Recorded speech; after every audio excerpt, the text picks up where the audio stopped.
नमस्कार मित्रांनो, मी असलम शेख. आपल्या यूट्यूब चॅनलला सर्वांचं स्वागत आहे. आजचा जो व्हिडिओ आहे तो म्हणजे खूप महत्त्वाचा आहे की आपण प्रॅक्टिस करत असताना काय काय चुका करतो, सराव करत असताना आपलं काय चुकतं हे याच्यावरती हा व्हिडिओ आहे. तर सर्वात पहिला आणि महत्त्वाचा विषय आहे तो म्हणजे आपण जी प्रॅक्टिस करत असतो ती चुकीची करत असतो, चुकीच्या वेळेत करत असतो. आता उन्हाळा सुरू आहे, बऱ्याच मुलांचं म्हणणं असतं की आपण प्रॅक्टिस कधी केली पाहिजे, काय म्हणते दुपारी, काय म्हणते संध्याकाळी, काय म्हणतात सकाळी. तर आता सध्याला तर सर्व मुलांनी सकाळच्या वेळेतच प्रॅक्टिस करावी, कारण रात्रभर चांगल्या प्रकारे झोप होती. झोप झाल्यानंतर आपली बॉडी पण एकदम फ्रेश असते. फ्रेश झाल्यामुळे आपण चांगल्या प्रकारे सकाळची प्रॅक्टिस करू शकतो आणि आपलं पोट वगैरे साफ असतं. परंतु काही मुलांना काम करून पोलीस भरतीची तयारी करतात, काही अडचणी असतात. त्यामुळं त्या मुलांनी जर संध्याकाळची जर प्रॅक्टिस केली तर काहीच हरकत नाही, पण त्यावेळेस नॉर्मली प्रॅक्टिस करायला हेवी प्रॅक्टिस करू नका. काही मुलांचं असं म्हणणं असतं की 2-2 टाईम प्रॅक्टिस केली तर चालते. तर सकाळची पण हेवी करायची, त्यानंतर संध्याकाळची पण आपण प्रॅक्टिस करायची, तर बॉडी आपली तेवढी चालणार नाही. त्यामुळं एकच टाईम प्रॅक्टिस व्यवस्थित करा. आणि संध्याकाळचं जर तुम्हाला करायचं असेल तर त्यामध्ये आपण फक्त नॉर्मली ॲप्स वर्कआउट किंवा स्ट्रेचिंग किंवा स्ट्रेंथ बॉडीचा जो वर्कआउट असतो ते करायचं. आता दुसरा मुद्दा जो आहे, आता एवढं भरती करत असताना बऱ्याच मुलांना वाटतं आपण लय रगेल आहे, आपल्याला काहीच होणार नाही.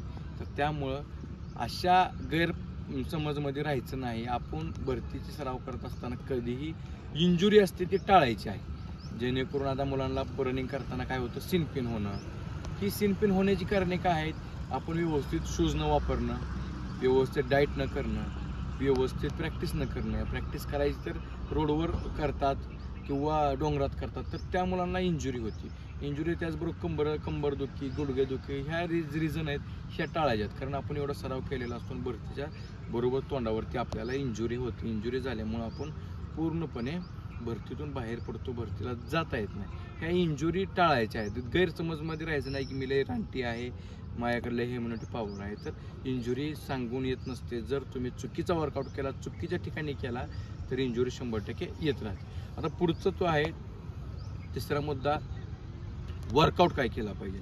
सगळ्यात महत्त्वाचं आहे वर्कआउट काय केला पाहिजे. आता कुठेही जाऊन रस्त्यावर लॉंग रनिंग मारत बसणं किंवा नुसतं लॉंगच रनिंग मारत बसणं, यायचं टाईमपास करायचा, 2 गोळ टाकायचं किंवा यायचं 100 मीटर मारत बसायचं, असं करत बसायचं नाही. वर्कआउटचा शेड्यूल प्रॉपर पाहिजे.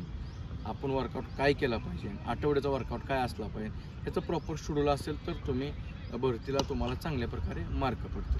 आता सगळ्यात महत्त्वाचं आहे की रनिंग करायचं म्हटलं तर आपल्याला शूज चांगले पाहिजे. आता तुम्ही काय व्हिडिओ बघता की बिगर शूजचं आउट ऑफ मारलं, पण मित्र त्याची ती एक ही असते, वेगळाच प्रकार असतो. तो 100त एक मुलगा असतो की बिगर शूजचा आउट ऑफ मारतो, काही होतं त्याला, चांगल्या प्रकारे भरती पण होतो. परंतु आपण त्याचसारखं करता येत नसतं किंवा तुम्हाला त्याच्यासारखं करता येणार नाही, त्याला तुमच्यासारखं करता येणार.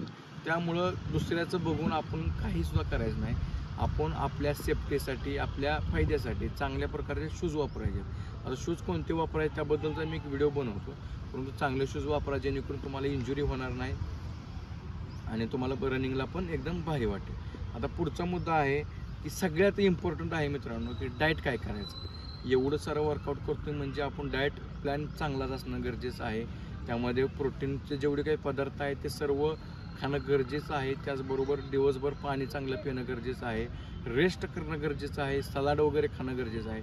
एवढं सर्व जर केलं व्यवस्थित तर तुम्हाला कोणत्याही प्रकारची इंजुरी वगैरे येणार नाही. ह्या जर चुका तुम्ही टाळल्या तर पोलीस भरतीचं ग्राउंड करत असताना तुम्हाला काहीच प्रॉब्लेम येणार नाही अजिबात. एवढं मी काही 4-5 मुद्दे सांगितले, त्या 4-5 मुद्द्यावरती तुम्ही अंमल करा आणि नक्कीच तुमच्या ग्राउंडवरती जे काय चुका होतात त्या टाळल्या जातील आणि तुम्हाला भरतीला गेल्यानंतर काहीच प्रॉब्लेम येणार नाही.